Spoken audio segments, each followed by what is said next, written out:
Hello, मेरा नाम है सौरव और आप देख रहे हैं नॉलेज ग्लोब। तो फ्रेंड्स, हमने जो पिछली वीडियो के अंदर कुछ शॉर्ट्स कट्स देखे थे और इसके अलावा हमने फंक्शंस कैसे काम करते हैं, जो भी फॉर्मूले होते हैं वो कैसे काम करते हैं वो देखे थे।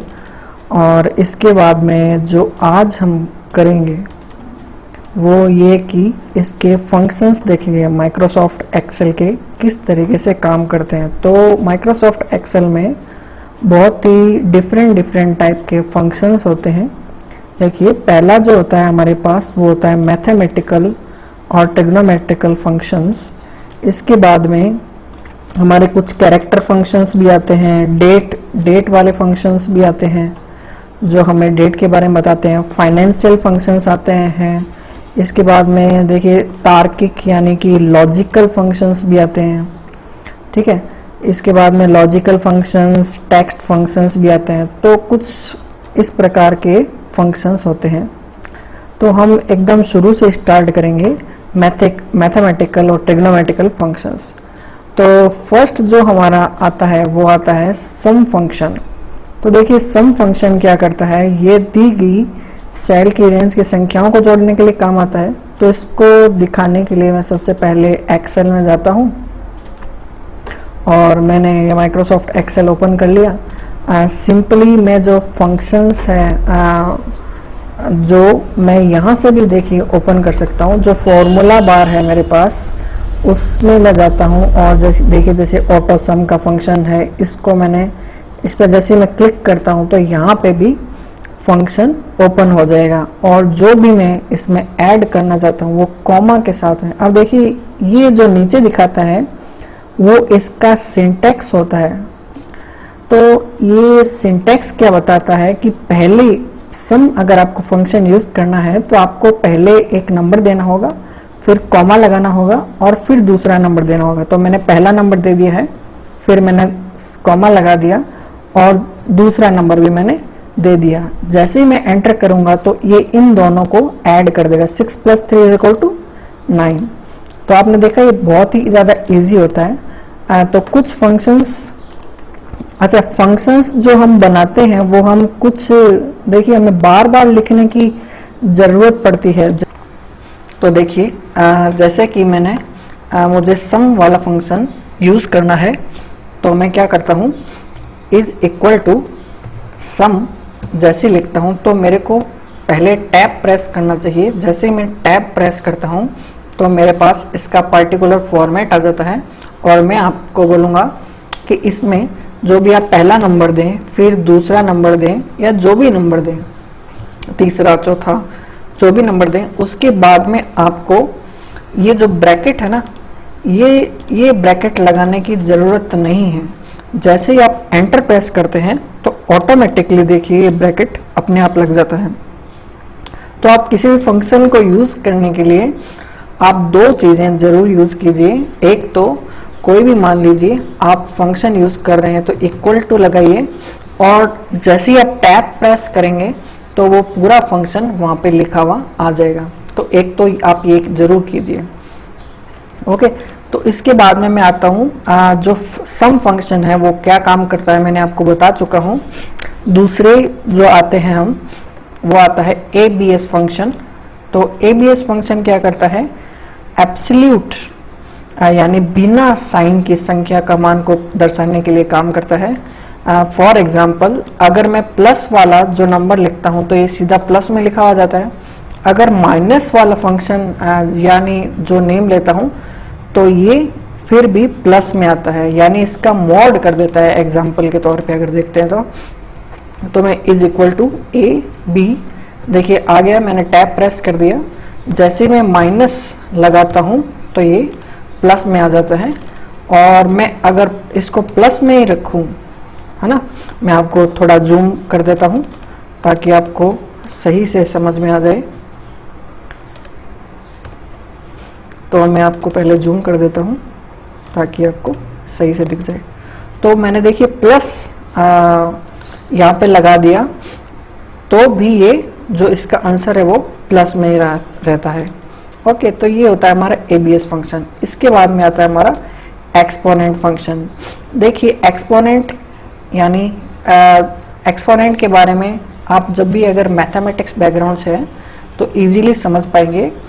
देखिए एक्सपोनेंट जो 0 होता है उसकी वैल्यू हमेशा क्या होती है, 1 होती है। ओके,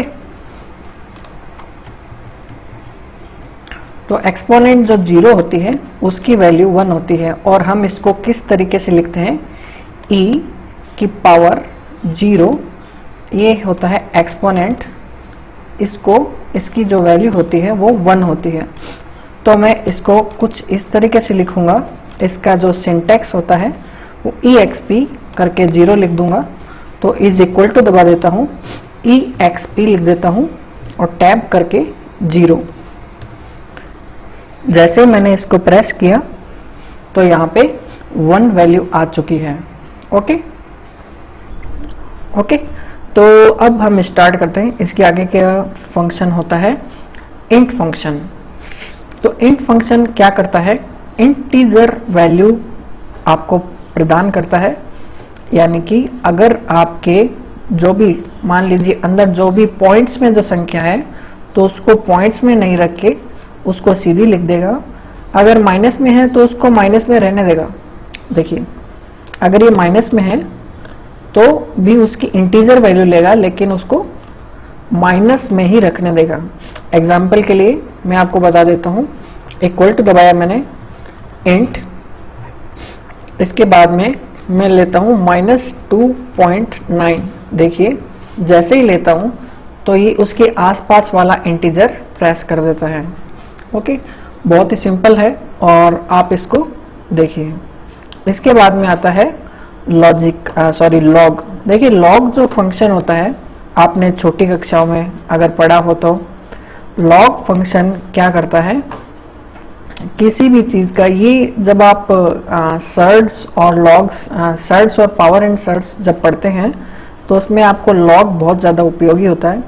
लॉग का एक छोटा सा एग्जांपल आपको बता देता हूँ, जैसे कि लॉग का यहाँ पे जो होता है इसको बेस बोलते हैं, और यहाँ पे जो लॉग की पर्टिकुलर वैल्यू आ जाती है। तो फॉर एग्जांपल अगर बेस और जो वैल्यू अगर सेम हो किसी की भी लॉग में तो उसकी वैल्यू 1 आती है। तो इसका मैं आपको एग्जांपल बता देता हूँ, इज इक्वल टू लगा देता हूँ और मैंने लॉग लगा दिया। अब मैं ये क्या बोल रहा है कि पहले आप नंबर दीजिए। ओके, तो मैं पहले नंबर दे देता हूँ जैसे कि 10, फिर कॉमा लगा देता हूँ और फिर इसका बेस भी मैं 10 दे देता हूँ। जैसे एंटर प्रेस करता हूँ तो मेरे पास 1 आ जाता है। दैट मीन्स लॉग 10 10 बेस 10 और 10 की वैल्यू 1 होती है दोस्तों। अब इसमें जो मेरे पास दूसरा ऑप्शन आता है वो log 10 का फंक्शन होता है, जिसमें हमें बेस लिखने की ज़रूरत नहीं होती है। मैं सीधा ही इसको एग्जाम्पल के तौर पे log 10 फिर ब्रैकेट में 1000 कर दूं तो इसकी वैल्यू 3 आएगी। देखिए log का क्या सिस्टम होता है, जैसे अगर बेस 10 हो और अंदर 1000 हो तो जितने जीरोस होंगे उतने ही यहाँ पे वैल्यू आ जाती है। फॉर एग्जाम्पल मैं अगर यहाँ पे 4 जीरोस ले लूँ तो यहाँ पे वैल्यू 4 आ जाती है। मैं आपको एग्जाम्पल दिखा देता हूँ। तो मैं इक्वल टू दबा देता हूँ लॉग, देखिए log 10 मैंने दबा दिया और यहाँ पे मैं 4 जीरो ले लेता हूँ। तो जैसे ही मैंने लिया तो इसकी वैल्यू मेरे पास 4 आ चुकी है।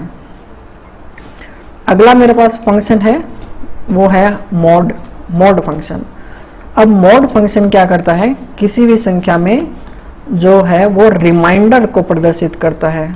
अब रिमाइंडर क्या होता है, रिमाइंडर यानी होता है हमारे शेषफल। तो शेषफल देखने के लिए फॉर एग्जांपल मैं इसी का एग्जांपल दिखा देता हूँ आपको। मान लीजिए अंदर 7 है और बाहर है 4, तो मैंने इसको जैसे ही डिवाइड किया तो 4 1 जा 4 और जो शेषफल आया वो 3 आया। ठीक है, अब जो ये 3 है वो मैं आपको यहाँ लाके दिखा देता हूँ किस प्रकार से आएगा। वो देखिए, तो फंक्शन है मेरा MOD, फिर कोई नंबर और जिसको जो नंबर है उस जिससे हमें डिवाइड करना है, और दूसरा है इसका डिवाइजर। ओके, तो मैं इक्वल टू दबा देता हूँ MOD मैं 7, इसके बाद मैं कॉमा लगा देता हूँ और इसका डिवाइजर लिख देता हूँ। एंटर दबाते ही इसका जो भी शेषफल है वो मेरे पास आ चुका है। इसके बाद में होता है पाई। अब जो आपने जब भी किसी सर्किल का एरिया निकालते हैं तो आपको मालूम होगा कि पाई क्या होता है। देखिए, पाई को हम इस तरीके से प्रदर्शित करते हैं, और जो पाई की वैल्यू होती है 3.14। इसके आगे भी बहुत सारी संख्याएं होती है पाई की। तो ये जो पाई का फंक्शन है, हम एक्सेल में तो इस तरीके से पाई लिख नहीं सकते, तो इसके कारण हम इसके फंक्शन का उपयोग लेते हैं, जो कि होता है PI, सिंपली PI। और जैसे ही मैं एंटर प्रेस कर देता हूं तो पाई की वैल्यू मेरे पास आ जाती है। इसके बाद में आती है पावर। तो आपने पावर के बारे में भी काफ़ी कुछ देखा होगा। वो देखिए, जो हमारे पावर होती है, जैसे कि फॉर एग्जांपल ये मेरे पास नंबर ले लिया और ये इसकी पावर कहलाती है। तो इसको मैं किस प्रकार से सॉल्व करता हूँ, 2 को मैं 3 बार मल्टीप्लाई कर देता हूँ। मैंने 3 बार मल्टीप्लाई कर दिया है, तो मेरे पास जो आंसर आएगा वो आएगा 8। ओके, तो ये मेरे पास जो 2 है वो है नंबर और ये इसकी है पावर। तो इसको मैं फंक्शन में किस तरीके से डिनोट करूंगा वो देखिए, पावर लगाऊंगा और पहले नंबर आएगा और फिर उसकी पावर आएगी। तो इक्वल टू POW। देखिए, जैसे टैब प्रेस करता हूं तो पूरा पावर लिखा हुआ आ गया है, और 2 की पावर मान लीजिए मुझे 3 लेना है, तो एंटर करते ही जो आंसर है मेरा वो आ चुका है। ठीक है, तो इस प्रकार से इस फंक्शन को हम यूज ले पाएंगे। इसके बाद में जो आता है हमारे राउंड फंक्शन। राउंड फंक्शन क्या करता है, जिस भी संख्या को, जो भी हमारी संख्या है वो अगर पॉइंट्स में है, तो हमें जितने भी पॉइंट्स के बाद में उसका राउंड लेना है, राउंड डिजिट लेना है, तो उसका राउंड डिजिट ले लेता है। जैसे कि इसने लिया है, मान लीजिए जिस भी जो भी संख्या है उसका हमें राउंड लेना है, तो मान लीजिए 5.345 है, इसका मेरे को राउंड डिजिट लेना है, तो मैं 5.3, ये जो 4 के बाद में अगर 5 आया हुआ है तो ये वाला नंबर जो है वो चेंज हो जाता है, एक इंक्रीज हो जाता है, तो ये 5 आ जाता है। तो इस प्रकार से राउंडिंग ऑफ डिजिट ये काम करता है। तो मैं इसको किस प्रकार से लिखूंगा कि मेरे को 2 नंबर तक राउंड डिजिट में लेना है, तो मैं लिख देता हूं यहाँ पे इज इक्वल टू राउंड, फिर मैं ले लेता हूँ मान लीजिए 2 पॉइंट कुछ भी मैंने ले लिया। इसके बाद में कॉमा लगा के मैं इसको बोलता हूँ मुझे 3 पॉइंट्स तक राउंड करना है इसको। तो जैसे ही मैंने लिखा तो ये देखिए पॉइंट के बाद में 3 डिजिट्स आ गए हैं। अगर मैं इसको यहाँ पे 2 कर देता हूँ तो 2 डिजिट तक राउंड हो जाएगा। ओके, बहुत ही ज़्यादा इजी है ये। इसके बाद में आता है किसी साइन फंक्शन। तो साइन फंक्शन क्या करता है, अगर कोई भी संख्या प्लस में है तो ये +1 देता है, और अगर कोई संख्या माइनस में है तो ये -1 देता है, और 0 में है तो 0 देगा। ओके, तो इसको देख लेते हैं। इज इक्वल टू SIG आ गया साइन। तो इसके बाद में मैं प्लस मान लीजिए 25 कर देता हूँ तो ये 1 दे रहा है। यहीं पे मैं इसको अगर माइनस दे देता तो ये -1 में आ जाता। ओके, और अगर इसको मैं 0 लिख देता तो ये 0 में आ जाता। बहुत ही ज़्यादा इजी है। इसके बाद में आता है स्क्वायर रूट फंक्शन। तो देखिए स्क्वायर रूट फंक्शन होता है किसी भी नंबर का स्क्वायर रूट लेने के लिए। स्क्वायर रूट आपको मालूम होगा मैं आपको दोबारा समझा देता हूँ। किसी का भी स्क्वायर रूट लेते हैं, तो जैसे कि मैंने ले लिया 25 का जो स्क्वायर रूट होता है वो 5 होता है। तो इसको मैं एक्सेल में किस प्रकार से लिखता हूँ, तो मैं लिखूंगा इज इक्वल टू SQRT। इसके बाद में मैं जैसे 25 लिखता हूँ तो इसका स्क्वायर रूट मेरे पास आ जाता है। तो ये है मेरे पास स्क्वायर रूट का फंक्शन। इसके बाद में आते हैं मेरे ट्रिग्नोमेट्रिक के फंक्शंस, जैसे कि sine, cos, tan, cot example.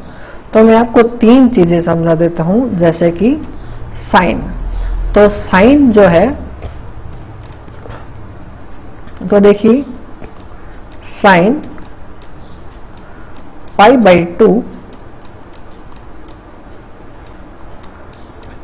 को हम इस तरीके से लिखते हैं, लेकिन हम एक्सेल में तो इसको इस तरीके से नहीं लिख सकते, तो इसका फंक्शन हम यूज करेंगे और यहाँ पे हम पाई फंक्शन का यूज करेंगे। तो हम इसको कुछ इस तरीके से लिखते हैं, साइन लगा दिया मैंने, इसके बाद में π/2 मैंने इसको इस प्रकार से लिख दिया। तो मैं आपको दिखा देता हूँ, इसमें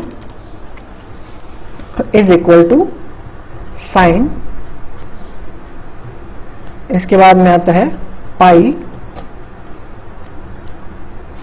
फिर आता है /2 लिख देता हूं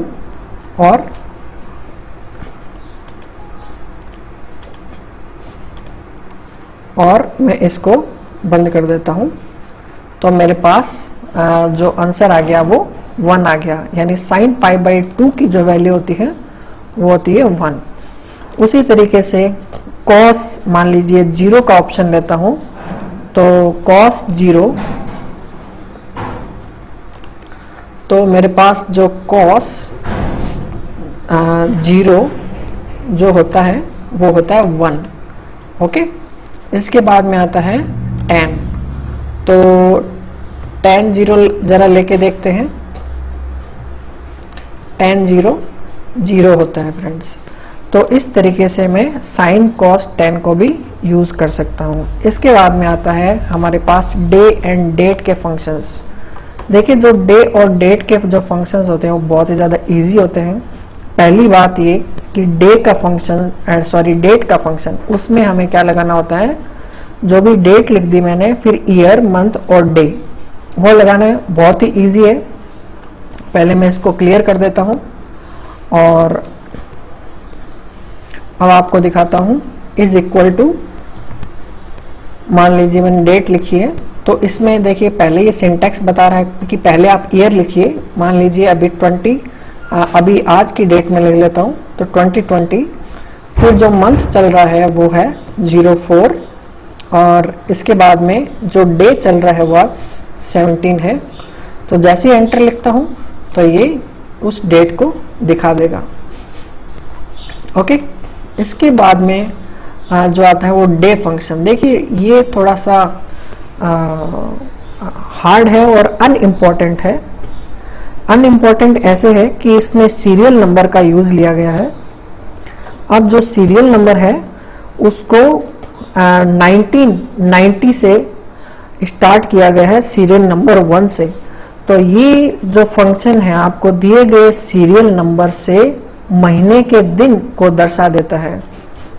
फॉर एग्जाम्पल, अगर मैं इसी में ही आपको दिखा देता हूँ, अगर मैं इसको अगर इस तरीके से यूज लूँ डे, और आगे मैं सीरियल नंबर की जगह देखिए डे लगा देता हूँ, और आगे मैं सीरियल नंबर की जगह इस सेल का रेफरेंस लिख दूँ, तो देखिए क्या आता है, वो ये कि इस जो भी डे है यानी 17वां दिन है, तो यहाँ पे 17 लिखा हुआ आ चुका है।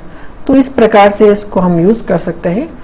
थोड़ा सा अनइम्पॉर्टेंट है, उसी प्रकार से मंथ भी थोड़ा सा अनइम्पॉर्टेंट है, लेकिन इसका मैं आपको एग्जांपल दिखा देता हूँ। जैसे ये मंथ 100 लिखा हुआ था, वो 4 आना चाहिए, तो मैं अभी लिख देता हूँ मंथ 100। अगर मैंने मंथ 100 लिखा है तो वो 4 आ रहा है। ओके, तो इसके बाद में आता है हमारे नाउ फंक्शन। जो हमारा नाउ फंक्शन होता है वो कुछ इस प्रकार से होता है कि जैसे ही हम केवल नाउ लिख के एंटर करते हैं तो हमारे पास जो भी दिन है, जो भी टाइम है, उसकी एंट्री यहाँ पे हो जाएगी। तो मैं आपको करके दिखाता हूँ। तो मैंने यहाँ पे नाउ लिख के एंट्री जैसे ही किया तो यहाँ पे मेरे पास आ गया कि ये अभी आज की जो डेट है वो डेट अप्रैल, और अभी का जो टाइम है यानी 5:07, ठीक है। तो ये यहाँ पे टाइम भी यहाँ पे आ चुका है। इसके बाद में आता है टुडे फंक्शन। टुडे फंक्शन में आज की जो भी डेट होगी वो आ जाएगी। तो मैं आपको लिख के दिखा देता हूँ टुडे। तो आज की डेट आ चुकी है। इसके बाद में आता है ईयर। ईयर में भी हम सीरियल नंबर का यूज़ करते हैं, इसलिए मैं आपको ये नहीं दिखा रहा, आप खुद ब खुद इसका प्रैक्टिस कीजिए। इसके बाद में आता है हमारे पास कुछ सांख्यिकीय फंक्शन या स्टैटिकल फंक्शंस आते हैं, जैसे कि एवरेज, काउंट करना। तो एवरेज जो फंक्शन है वो बहुत ही ज़्यादा इजी है, उसको मैं आपको सीधे दिखा देता हूँ। तो देखिए, इज इक्वल टू एवरेज मैंने लिया, तो मान लीजिए मुझे 2,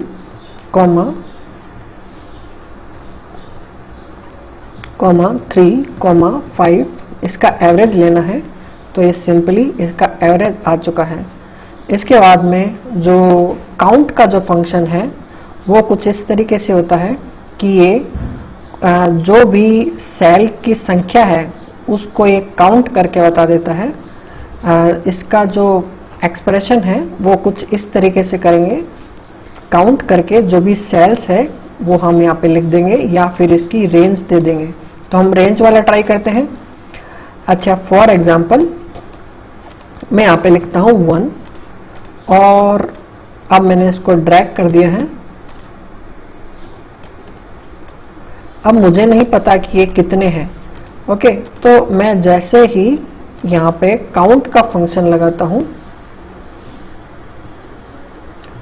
जैसे ही मैं काउंट का फंक्शन लगाता हूँ और इस रेंज को सेलेक्ट करता हूँ, तो एंटर करते ही मुझे पता चल जाएगा कि ये कितनी बार मैंने 1 यहाँ पे लिखा है। ओके, इसके बाद में आता है मैक्स फंक्शन।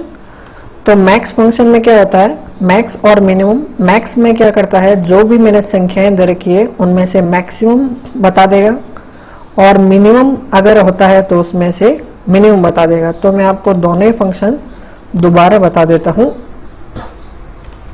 देखिए, मैंने यहाँ पे अगर मैक्स लिया है, मैं यहाँ पे लेता हूँ मैक्स,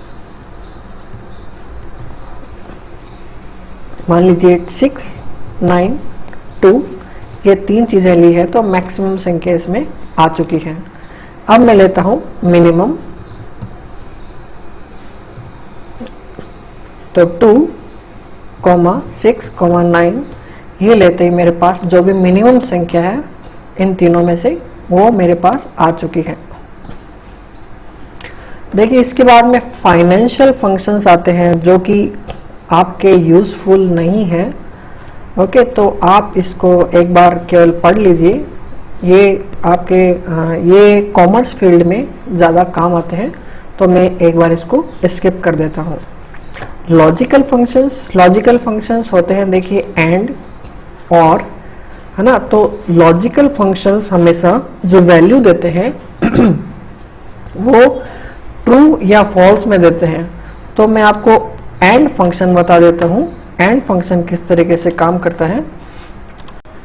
तो देखिए, एंड फंक्शन किस तरह काम करता है, इसके लिए मैं पहले आपको इक्वल टू, फिर एंड, फिर मैं क्या करता हूँ, कोई भी कंडीशन, जैसे कि 5 छोटा है 7 से, ये बात हम जानते हैं कि सही है, और 5 छोटा है 8 से, आप जानते हैं कि ये दोनों के दोनों लॉजिक है जो सही है।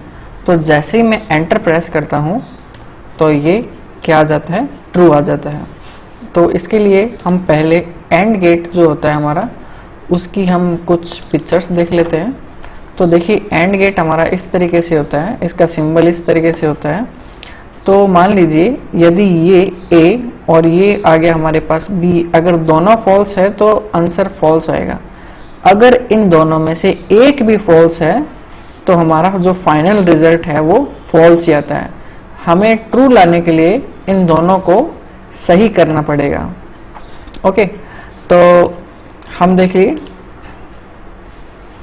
हमारा जो ये रिजल्ट है इसमें क्या है कि ये दोनों ही संख्याएं ट्रू है। अब मैं किसी एक को फॉल्स कर देता हूं, तो किस प्रकार करेंगे? अब 5 छोटा है की बजाय मैंने 5 जो है बड़ा है कर दिया। हम जानते हैं कि ये बात गलत है, तो दोनों में से एक गलत आ गया है। तो जब एक भी गलत आ गया है तो क्या होगा? फॉल्स रिजल्ट आना चाहिए। तो अब मैं देखिए एंटर प्रेस कर देता हूं तो मेरे पास फॉल्स आ गया। तो अब बात कर लेते हैं और गेट के बारे में। तो और गेट क्या है? और गेट में जो ट्रुथ टेबल होती है वो किस प्रकार से होती है कि अगर दोनों फॉल्स हैं तो आंसर जो है वो फॉल्स आएगा। वो किस प्रकार से आएगा देखिए मैं आपको बता देता हूं। जैसे कि मैंने और गेट और टाइप किया और 5 मान लीजिए छोटा है 6 से, ये बात सही है। दूसरा लॉजिक मैं दे देता हूँ 5 छोटा है 3 से। तो इसमें देखिए क्या 5 6 से छोटा होता है? यस। 5 3 से छोटा होता है? रॉन्ग। दैट मीन्स एक राइट और एक रॉन्ग है। तो इसका जो आंसर आना चाहिए, जब एक राइट और एक रॉन्ग हो तो इसका जो आंसर आना चाहिए वो ट्रू आना चाहिए। तो देखिए मैं एंटर प्रेस करता हूँ और ये क्या आता है? ये ट्रू आ रहा है। अब मैं मान लीजिए ये दोनों ट्रू करके देखता हूँ, यानी कि 5 छोटा है, ये तो ठीक है। इसके बाद में 5 बड़ा है 3 से, यानी ये दोनों लॉजिक है जो सही हो चुके हैं। तो अब देखिए क्या आता है? तो ट्रू आ चुका है। दैट मीन्स हमारे पास यदि दोनों सही हो तो मेरे पास क्या आएगा? 1 यानी ट्रू आता है। तो इस प्रकार ये हुआ हमारे पास और गेट या और लॉजिक फंक्शन। इसके बाद में जो हमारे पास आता है, देखिए यदि फंक्शन नॉट फंक्शन आता है, ये जो नॉट फंक्शन है वो क्या करते हैं? ये देखिए कोई भी जो लॉजिक है उसका रिवर्स कर देता है, यानी ट्रू का फॉल्स या फॉल्स का ट्रू कर देगा। तो मैं इसको आपको दिखा देता हूँ। मान लीजिए मैं यहाँ पे नॉट लगा देता हूँ और इसको लॉजिक दे देता हूँ ये वाला। तो हम जानते हैं यहाँ पे मेरे पास क्या है? ट्रू है। तो मैं इसको प्रेस कर देता हूँ और एंटर प्रेस कर देता हूँ, तो इसका जस्ट रिवर्स जो है वो यहाँ पे आ चुका है। मैं आपको जूम करके दिखा देता हूँ। तो इस यहाँ पे ट्रू था और यहाँ पे फॉल्स हो गया। तो इस प्रकार से ये नॉट काम करता है। इसके बाद में आता है हमारे पास इफ फंक्शन। इफ फंक्शन क्या करता है? हमारे पास 2 कंडीशन दे देता है। तो 2 कंडीशन किस तरीके से होगी मैं आपको इसका प्रैक्टिकल करके बता देता हूँ। पहले इसका सिंटैक्स देख लेते हैं।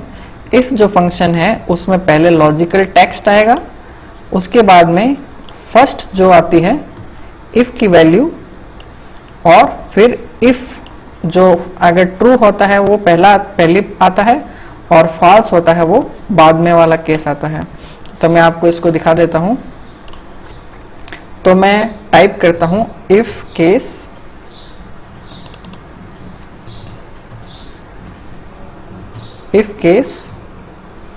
तो इसके बाद में पहले मेरे को लॉजिकल टेस्ट देना है, यानी कि 5 अगर मान लीजिए इसमें छोटा है 8 से, तो अगर ये चीज सत्य हो यानी ट्रू हो तो क्या लिखना है? मुझे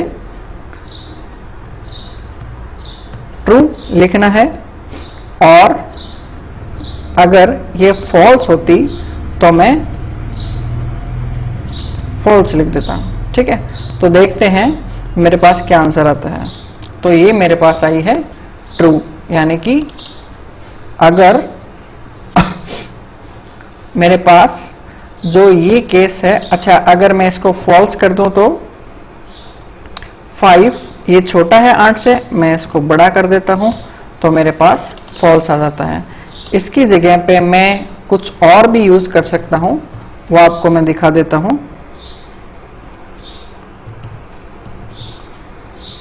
मैं चाहता हूं कि अगर ये जो बात है, ये केस है 5 बड़ा है 8 से, अगर यहाँ पे जो भी केस है अगर ये सत्य हो तो हेलो लिखा हुआ आ जाए। तो पहले तो इसको सही कर देते हैं। 5 छोटा है 8 से, तो यहाँ पे हेलो लिखा हुआ आना चाहिए। तो देखते हैं आता है कि नहीं। तो यहाँ पे देखिए हेलो लिखा हुआ आ चुका है। दैट मीन्स ये इफ स्टेटमेंट बहुत सही काम करता है। इसके बाद में आते हैं हमारे पास टेक्स्ट फंक्शंस। जो देखिए टेक्स्ट फंक्शंस जो होते हैं वो होते हैं कैरेक्टर फंक्शन। जैसे कि पहला आता है हमारे पास कैरेक्टर फंक्शन। तो देखिए कैरेक्टर फंक्शन क्या करता है, किसी की भी जो आस्की वैल्यू है उसको कैरेक्टर के रूप में छाप देता है। इसके लिए मैं आपको बता देता हूं कि आस्की फंक्शंस क्या होते हैं। तो आस्की फंक्शंस बताने के लिए मैं कुछ इस तरीके से आपको दिखाऊंगा कि जो हमारा कीबोर्ड का लेआउट होता है उसमें हर एक वर्ड जो होता है उसको डिनोट किया जाता है किसी डिजिट से। अब ये डिजिट है जो कंप्यूटर इसको कन्वर्ट करता है बाइनरी कोड के अंदर, और बाइनरी कोड में इसको कन्वर्ट करने के बाद इसको कंप्यूटर, इसको सीपीयू या जो भी प्रोसेसर है वो इसको समझ लेता है कि आपने ये वाला लेटर लिखा है। तो हर एक लेटर, कीबोर्ड का जो लेटर होता है उसका एक आस्की कोड होता है। तो हम जैसे ही इस प्रकार से आस्की कोड टाइप करेंगे, यानी CHAR, यानी कैरेक्टर नंबर 65 का कौन सा कैरेक्टर है, तो ये उसका लेटर लिख देगा। तो मैं आपको बता देता हूं 65 देखिए A है, मैं यहाँ पे 66 करके दिखा देता हूँ, ये B है। तो इस प्रकार से आप भी अपने पीसी में इसको चेक कीजिए। इसके बाद में देखिए क्या आता है, एग्जैक्ट। एग्जैक्ट मीन्स क्या आता है, यदि यह फंक्शन को दिए गए स्ट्रिंग की तुलना करता है, यदि दोनों स्ट्रिंग समान है तो यह सत्य है, अन्यथा असत्य है। तो मैं इसको आपको सिंपली दिखा देता हूं कि ये देखिए यहाँ पे एग्जैक्ट लिखा हुआ है। अगर इसमें जो ये राम लिखा हुआ है वो अगर सेम लिखा हुआ है तो ये ट्रू आएगा, अदरवाइज फॉल्स आएगा। तो मैं इसको दिखा देता हूं आपको। एग्जैक्ट आ गया। इसके बाद में मैं कॉमा में, इन्वर्टेड कॉमा में टेक्स्ट लिख देता हूं। ये मान लीजिए मैंने राम लिख दिया, फिर कॉमा लगा देता हूं, फिर छोटी ABCD में मैंने इसको लिख दिया। तो ये देखिए, अब पहले मैं इसको नेम के रूप में दे देता हूं।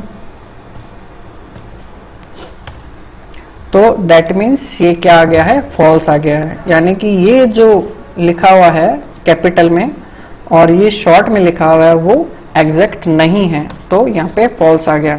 वैसे ही अगर सेम होता तो क्या होता, तो ये ट्रू आ गया। ठीक है, तो अगला हमारे पास आता है कोड, यानी कि यह फंक्शन दिए गए टेक्स्ट को पहले अक्षर को न्यूमेरिक कोड में बदल देता है। तो एग्जाम्पल, जो भी हमें कोड देना है इसका जो भी पहला अक्षर है उसको ये कोड में चेंज कर देगा। दैट मीन्स A का जो कोड है वो है 65, हम जानते हैं आस्की कोड होता है। तो मैं आपको दिखा देता हूँ, कोड मैंने लिखा और इसके बाद में आता है कोई भी तरीके का टेक्स्ट। तो ये मैंने लिख दिया है और यहाँ पे आ गए 82, दैट मीन्स इसका जो फर्स्ट लेटर है आर, उसका आस्की कोड 82 होता है। ओके, इसके बाद में जो फंक्शन आता है वो आता है फाइंड फंक्शन। देखिए फाइंड फंक्शन क्या करता है, ये दिए गए एक टेक्स्ट स्ट्रिंग को दूसरे टेक्स्ट स्ट्रिंग में स्टार्ट होने की स्थिति को दर्शा देता है। इसका सिंटैक्स किस प्रकार से होता है वो देख लीजिए, और इसका एग्जाम्पल मैं आपको देख के बता देता हूँ और करके भी आपको बता देता हूँ। तो इसके लिए मैं एक्सेल खोलूँगा और यहाँ पे लिखूँगा मैं फाइंड, और इसके बाद में मैं जो भी टेक्स्ट होगा मेरा वो मैं यहाँ पे दूंगा, और अगला जो उसका टेक्स्ट होगा वो मैं यहाँ पे दूंगा। ओके, तो मैं आपको दिखा देता हूँ। जैसे कि मैं लिखता हूँ यहाँ पे राम, फिर मैं लेता हूँ कुमार,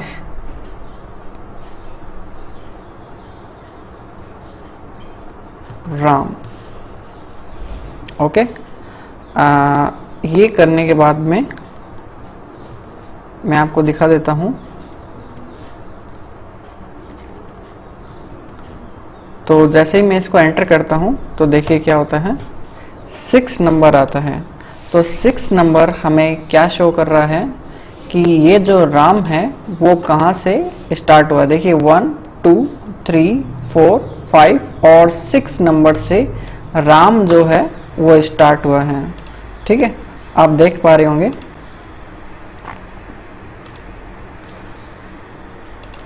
ओके, तो इसके बाद में जो आता है तो यानी कि ये फाइंड कर देता है। दूसरा आता है हमारे लेफ्ट, राइट और LEN। तो लेफ्ट वाला देखते हैं।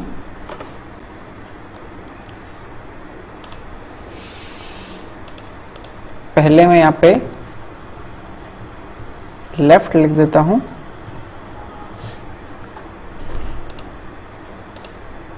लेफ्ट। इसके बाद में आता है टेक्स्ट लिखना है मुझे और नंबर लिखना है। ओके, तो मैं लिख देता हूं यहाँ पे राम कुमार,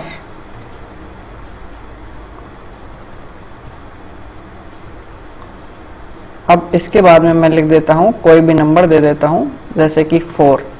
तो देखिए क्या आंसर आता है। देखिए हमारे पास RAMK आ जाता है, यानी कि ये क्या कर रहा है, शुरुआत के जो 4 अक्षर है उनको शो कर रहा है। वहीं पे मैं इसको राइट वाला, अगर राइट फंक्शन का प्रयोग करता हूँ यहीं पे, तो देखिए क्या होता है।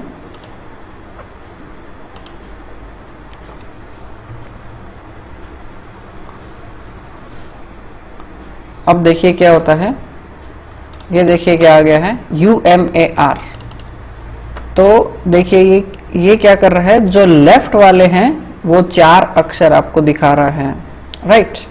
तो इसके बाद में आता है हमारे पास राइट हो गया। इसके बाद में आता है LEN, यानी ये LEN जो फंक्शन क्या करता है, कुल जो भी लाइन है उसमें अक्षरों की संख्या को प्रदर्शित कर देता है। तो मैं वही नाम रखता हूँ राम कुमार और फंक्शन को चेंज कर देता हूँ।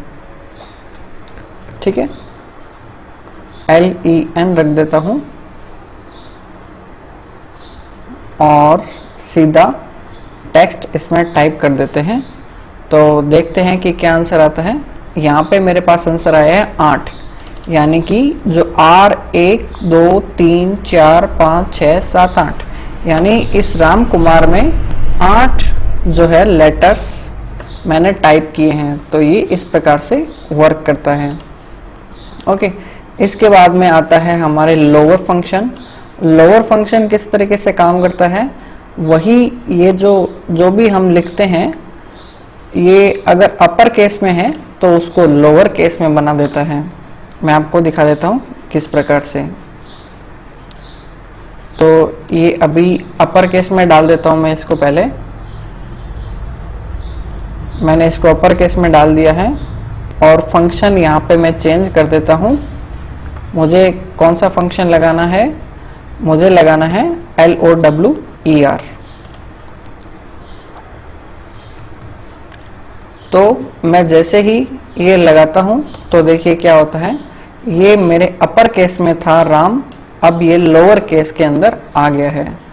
वैसे ही अगर मैं इसको अपर केस के अंदर डालूं तो क्या होता है, अगर मेरे अंदर क्या है, अगर लोअर केस है तो मेरा जो रिजल्ट है वो अपर केस के अंदर आ जाएगा। ओके, ये देखिए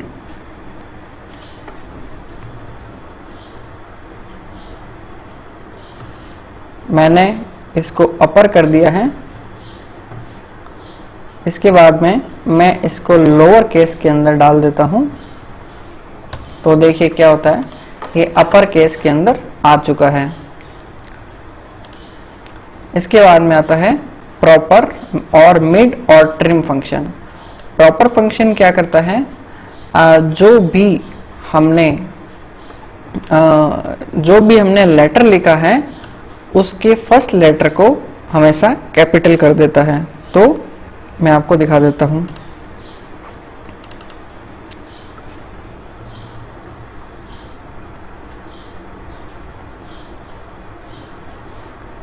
ये देखिए मैं ये फंक्शन लिख देता हूं, एंटर कर देता हूं, तो मैंने जो भी इसके अंदर का जो टेक्स्ट लिखा था उसको मैंने क्या कर दिया है, ये जैसे ही मैं इसको एंटर कर देता हूँ, ये अंदर लोअर टेक्स्ट में लिखा है मैंने लोअर केस में, और जैसे ही एंटर कर देता हूँ तो इसका फर्स्ट लेटर जो है वो R ये कैपिटल में आ गया है। वैसे ही मिड फंक्शन क्या करता है, मिड फंक्शन देखिए ये करता है कि यह फंक्शन टेक्स्ट के मध्य से दिए गए नंबर की स्थिति से कुल नंबर की स्थिति के अनुसार टेक्स्ट को प्रदर्शित करता है। तो जैसे कि मैं आपको इसका एक्सपेरिमेंट करके बता देता हूं। पहले मैं डाल देता हूं मिड, इसके बाद में मैंने कोई भी टेक्स्ट डाल दिया है। इसके बाद में मुझे क्या करना है, देखिए स्टार्ट नंबर और नंबर चार्ट्स मुझे इसमें देना है। वो किस प्रकार से देना होता है, 3,4 या जो भी मैं इसमें नंबर देना चाहूँ वो मैं दे सकता हूँ। जैसे कि मैं इसमें देता हूँ 2,4। तो देखिए क्या आता है मेरे पास, AMKU। दैट मीन्स ये क्या कह रहा है, ये जो आगे से जो एकदम राइट साइड से, सॉरी लेफ्ट साइड से, ये A से सेकंड नंबर से स्टार्ट होगा, और जो पीछे से है वो यानी कि राइट साइड से ये फोर्थ नंबर से स्टार्ट होगा। तो 1 2 3 4। तो ये जो लेटर है वो इस तरीके से दिखाई देगा। ओके,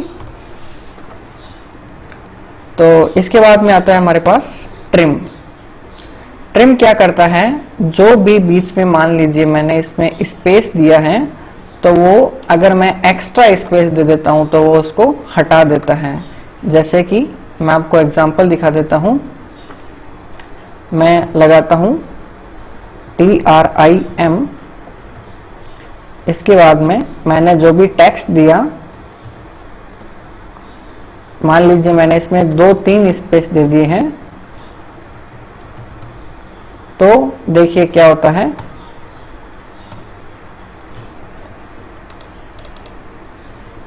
मैंने जैसे ही इसमें मैं स्पेस दिए जा रहा हूं तो इसमें क्या होता है, ये जो स्पेस है वो ज़्यादा काउंट नहीं करेगा और मेरे पास सिंगल स्पेस आ जाएगा। तो इस प्रकार से ये ट्रिम फंक्शन कार्य करता है। तो आपके यहाँ से फंक्शंस जो है वो ख़त्म हुए। हम इसके आगे ऑपरेटर्स देखेंगे नेक्स्ट वीडियो के अंदर। Thank you.